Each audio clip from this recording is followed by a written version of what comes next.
आज हम नवभारती के पाठ 3 बूढ़ी अम्मा की बातें पढ़ने जा रहे हैं। इसमें जो बड़े बुजुर्ग रहते हैं तो उनके आधार पे, जो उनकी सीख के आधार पे व्यक्ति चले तो खुश रहता है। तो इस पाठ में आपके लिए यही बताया है कि एक लोक कथा है और किसान के लिए वर्षा वरदान होती है। यदि यही वर्षा खेती के अनुकूल ना हो तो इसका असर फसल के साथ साथ किसान के जीवन यापन तथा उसके पशुओं पर भी पड़ता है। तो इस लोक कथा में यही बताया गया है।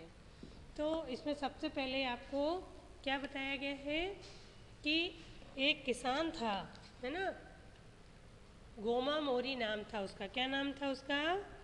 गोमा मोरी। गोमा मोरी नाम था उसका। गुजर बसर लायक खेती थी। एक गाय, एक जोड़ी बैल, 20 बकरियां और छोटा सा घर, इतना सब था। और बस इसका इतना होता था कि वो अपना रह सके, आराम से अपना जीवन यापन। लेकिन घर के सामने पशु बांधने का बाड़ा, 3 साल से वर्षा बहुत कम हुई। ना फसलें हुई थी ना चारा, मतलब ना तो फसलें हुई थी और ना ही पशुओं को चारा मिल रहा था। तो इस वर्ष भी आषाढ़ सूखा ही रहेगा। आषाढ़ ये जो मंथ के नेम है, जो हिंदी मंथ है उसका नेम है, सूखा ही रह गया। वर्षा की कोई आशा नहीं बंधी थी। खेत जोतकर क्या करूँगा, सोचा कि अब इस बार फिर वर्षा नहीं होगी तो खेत जोतकर मैं क्या करूँगा। गोमा ने एक लंबी सांस छोड़ी और मन ही मन सोचा। वह बैलों को हाँकते हुए वापस घर की ओर चल पड़ा। अब अगले दिन गोमा बड़े सवेरे सोकर उठा। गाय, बैल व बकरियों को बाड़े से निकाला, फिर से हिम्मत बटोरी और हल व बैलों के लिए चल पड़ा खेतों की ओर। फिर उसने सोचा चलो चलता हूँ, हो सकता है पानी गिरे।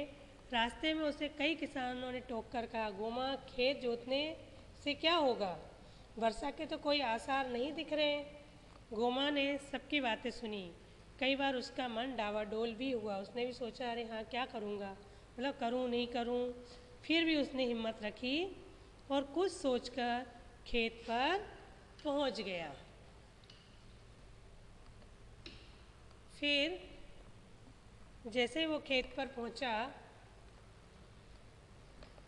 तो गोमा ने आकाश की ओर देखा, है ना, सूरज आग की गोली की तरह जल रहा था। उसने धरती को भी निहारा। धरती को निहारना माने उसने धरती को भी देखा। बहुत परेशान हो गया था कि भाई पानी, आकाश दिख नहीं रहा, पानी कहाँ गिरेगा, और सूरज देखो तो इतना तप रहा है। खेतों में गहरी और चौड़ी दरारें पड़ गई थीं।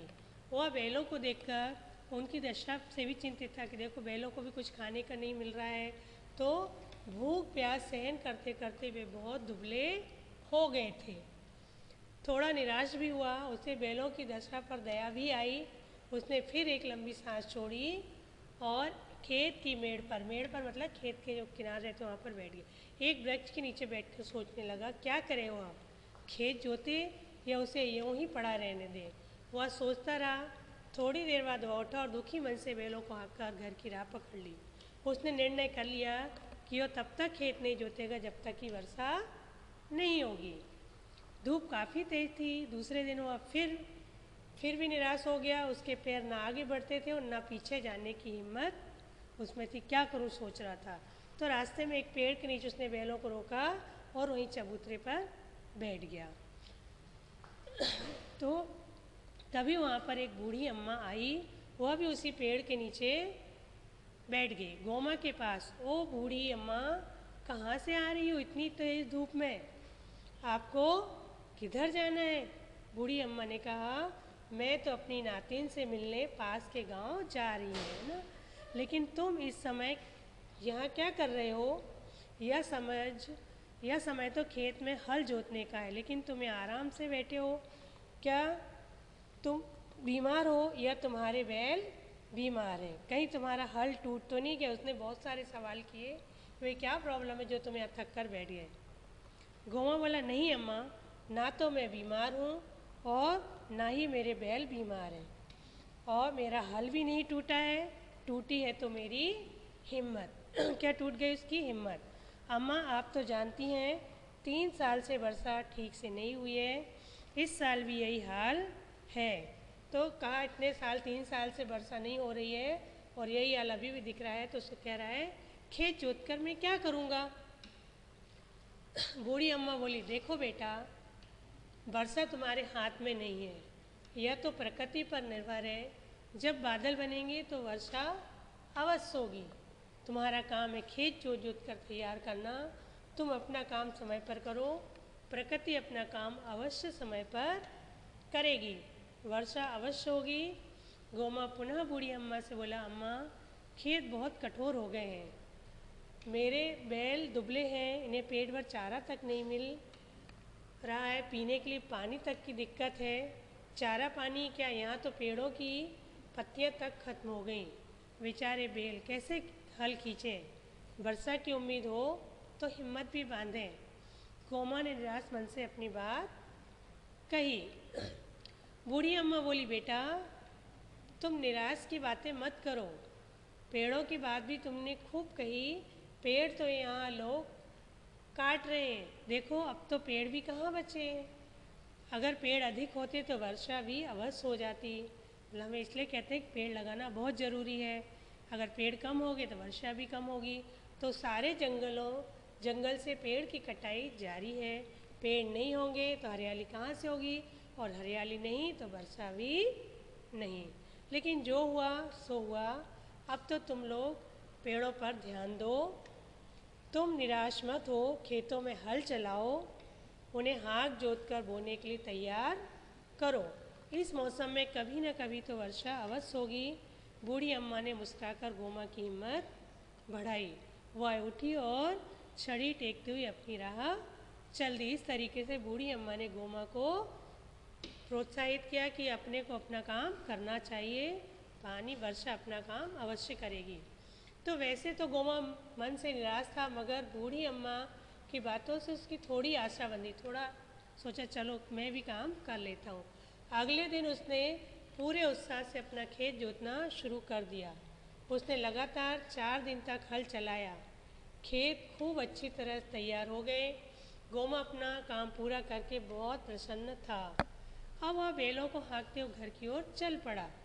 अब उसने सोचा चलो घर चलते, मेरा काम हो गया। पूरी राह वह गुनगुनाता रहा। उस रात उसे नींद भी अच्छी तरह आई। क्यों नींद अच्छी आई? क्योंकि उसने अपना काम पूरा कर लिया, खेत पूरे तैयार कर लिए। 4 दिन की कड़ी मेहनत के कारण वह निढाल होकर सोया। बहुत थक गया था तो निश्चिंत होकर सो गया। सवेरे जब वह सोकर उठा तो गाय रमा रही थी, बकरियां मिमिया रही थी। सवेरे सवेरे अपने पशुओं को की आवाज़ें सुनने के लिए उसके कान तरस गए थे। वह पुलक न माने प्रसन्न होकर उठा। उसकी पत्नी ने आंगन से आवाज़ लगाई, अजी सुनते हो, बाहर तो आओ, वर्षा होने वाली है। गोमा झटपट बाहर आया। उसने देखा कि मौसम बहुत सुहाना हो गया है। आसमान में बादल घुमड़ आए, चारों ओर बादल गिर गए, अब पानी आने वाला है। उसने बादलों को भी जी भरकर निहारा। जी भरकर निहारना मुहावरा है। उसे लगा मानो बादलों में बूढ़ी अम्मा की मुस्कुराती हुई आकृति उभर आई हो। उसे कौन दिखाई दिया? बूढ़ी अम्मा, जिसने कि उसे प्रोत्साहित किया था। उसे बूढ़ी अम्मा की बातें रह रह कर याद आ रही थी। उसने मन ही बूढ़ी अम्मा को प्रणाम किया और सोचा कि वे ठीक ही कह रही थी कि तुम अपना काम समय पर करो। बादल बरसने लगे, आंगन तरबतर हो गया। गोमा को लगा मानो बूढ़ी अम्मा उससे कुछ कह रही हो। वह बूढ़ी अम्मा से कुछ कहना चाहता था, तभी बारिश और तेज हो गई। देखिए, इसलिए इस पाठ से हमें क्या सीख मिलती है कि हमें निराशावादी नहीं, आशावादी बनना चाहिए तथा निरंतर अपना जो कार्य है वो करते रहना चाहिए। यह मध्य प्रदेश की एक प्रसिद्ध लोक कथा है। चलिए